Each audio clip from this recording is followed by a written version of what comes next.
Bonjour à toutes et bonjour à tous et bienvenue pour cette nouvelle séquence des cuisines de Nutrition Coach. Alors aujourd'hui, on va aborder l'importance et surtout l'intérêt par facilité de travailler avec des soupes et des veloutés pour ramener les légumes dont on a besoin, colorés, variés, parce que j'imagine que la recette d'aujourd'hui, on va pouvoir la modifier selon les goûts de chacun. Oui, vous pouvez vraiment personnaliser votre velouté. Alors, ce qui est bien dans une velouté, c'est qu'on apporte généralement de l'onctuosité. Et n'hésitez pas à rajouter également des épices supplémentaires ou bien des parties un petit peu croustillantes, un petit peu de garniture, de fines herbes, etc. Normalement, tout ce qui est velouté doit comporter en fait de la crème et de l'œuf. Et vous pouvez remplacer de la crème par une crème végétale ou bien la crème de coco notamment.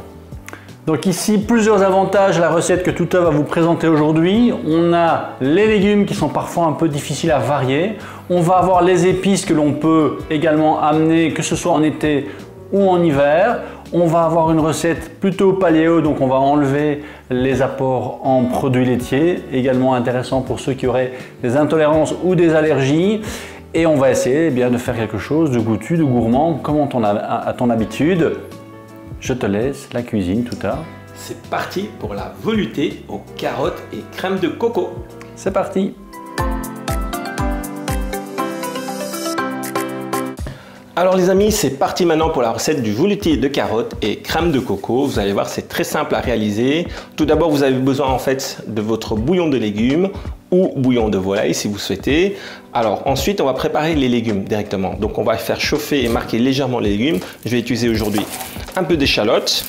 Donc vous allez couper l'échalote en petits morceaux. Donc vous pelez d'abord. Ensuite, je coupe en demi-rondelles.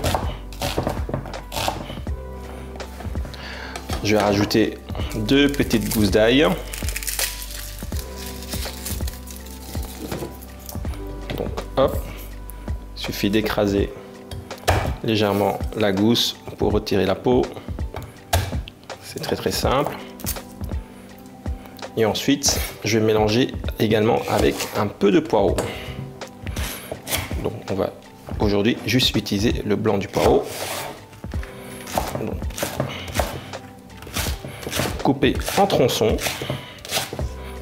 Alors commencez par chauffer légèrement de l'huile. Vous pouvez prendre de l'huile d'olive, l'huile de coco.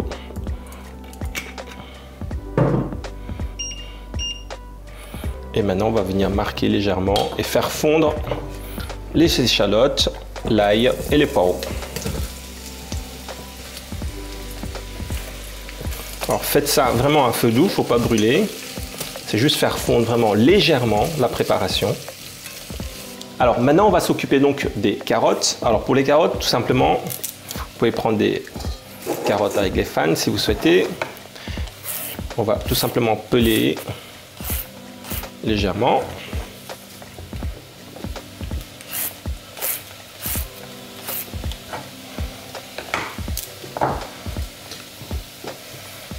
Alors prenez pour environ 1 litre de velouté, 500 g de carottes. Comme ça, c'est vraiment bien corsé en carottes.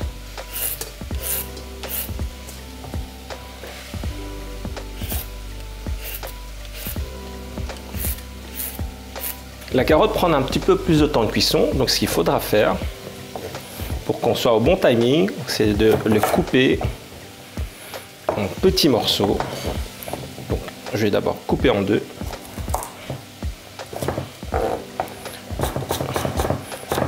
Et ensuite en petits cubes. Alors vous pouvez également choisir d'autres types de carottes ou de légumes racines, comme par exemple du panais. Ou si vous voulez faire également du céleri rave, c'est très facile à faire. Ou si vous êtes en saison de butternut, il suffit de couper également les butternuts en petits cubes pour que la cuisson s'aligne bien avec le reste des ingrédients.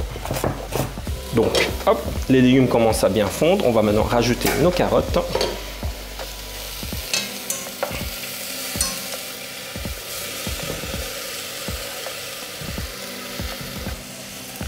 Voilà. Alors maintenant, n'oubliez pas d'assaisonner. Donc on va rajouter du sel.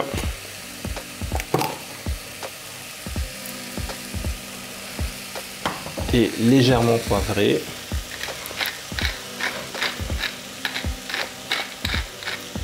Car à la fin, je vous réserve une petite épice spéciale pour parfumer votre velouté. Donc ne poivrez pas trop directement au début. Alors pour que votre velouté soit bien aromatique et parfumée, alors vous pouvez également rajouter des aromates comme du laurier, du thym, etc.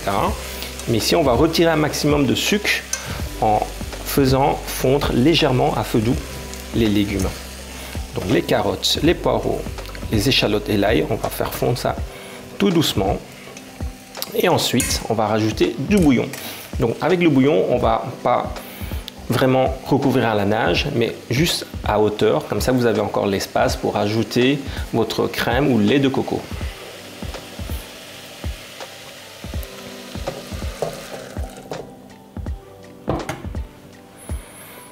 Voilà, il faut juste recouvrir à hauteur.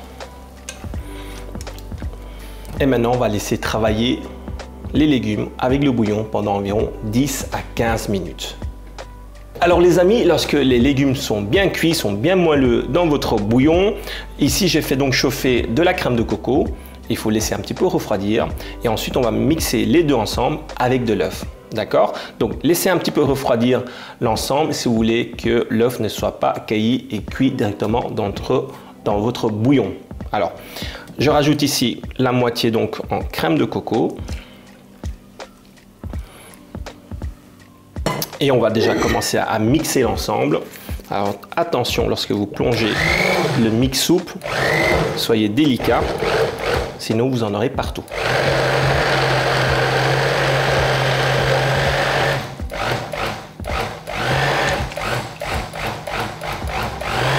Alors, je vous conseille vraiment ce type de mixeur plongeur parce qu'en général, si vous faites ça au blender, il faut vous assurer qu'il n'y a pas un appel d'air chaud lorsque vous allez mixer et ça risque d'exploser, surtout quand le bouillon est encore très chaud. Alors maintenant, on peut rajouter de l'œuf. Alors d'habitude, dans un velouté, vous mettez uniquement le jaune d'œuf à mélanger avec la crème et ensuite vous rajoutez et vous mixez pour faire une belle émulsion, pour que ce soit bien onctueux. Ici, on va mettre l'œuf entier, comme ça vous avez l'apport des protéines des blancs d'œuf également.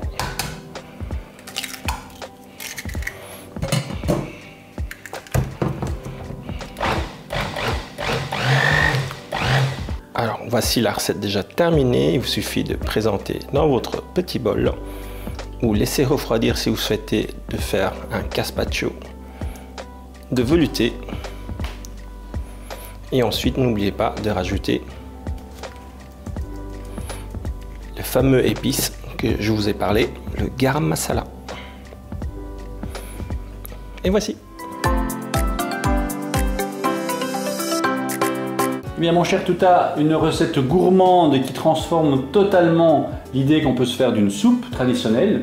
L'avantage c'est que ça peut accompagner un repas où vous auriez éventuellement moins d'apport en légumes. Légumes que l'on peut varier à souhait dès qu'on a un légume racine. Tout à fait. Alors je vous conseille toujours des légumes racines parce que c'est plus facile, mais vous pouvez très bien travailler la courgette ou d'autres types de légumes que vous aimez. On peut faire un mélange et un mix aussi des légumes il vous reste. Voilà, il ne faut pas jeter, c'est très facile. Alors n'oubliez pas que le principe de la velouté, que les légumes doivent être passés et mixés et ensuite on rajoute en général donc de la crème et du jaune d'œuf.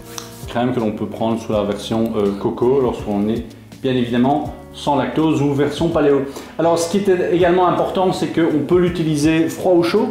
Alors oui, alors en général évidemment si c'est en hiver, je vous conseille de vous satisfaire avec la velouté bien chaude, bien onctueuse et qui vous réchauffe. Et si vous êtes en été, pourquoi pas vous orienter vers un gazpacho de légumes ou à ce moment-là, je vous conseille quand même de rajouter une petite touche d'huile d'olive pour parfumer et j'ai notamment aujourd'hui du vinaigre balsamique pour donner un petit peu d'acidité aussi. Très bien, très bien. Et donc si vous avez par exemple un soir un appétit qui est un peu plus faible, et bien simplement le velouté de Chef Touta avec un œuf à la coque, avec une petite source de protéines à côté et vous avez quelque chose de très digeste pour terminer votre journée. Un dernier mot sur les épices que tu as utilisées? Alors justement, pour parfumer en plus votre velouté, n'hésitez pas à rajouter des épices si vous avez par exemple du curry en poudre sous la main, et notamment moi ce que j'aime beaucoup utiliser c'est le garam masala. Si vous voulez avoir la recette du garam masala, n'hésitez pas à aller voir sur ma chaîne YouTube Tout à Cooking. C'est très simple à réaliser, vous conservez ça pendant très longtemps et vous l'utilisez pour des marinades, pour parfumer votre recette, pour donner des petites touches un petit peu de cuisine indienne. C'est vraiment très parfumé, très aromatique. Très bien, très bien. Et pour terminer, si vous ne l'avez pas encore fait, abonnez-vous à cette chaîne YouTube, les cuisines de Nutrition Coach, et mettez un pouce vers le haut. Et on se retrouve bientôt pour de nouvelles recettes. À très bientôt.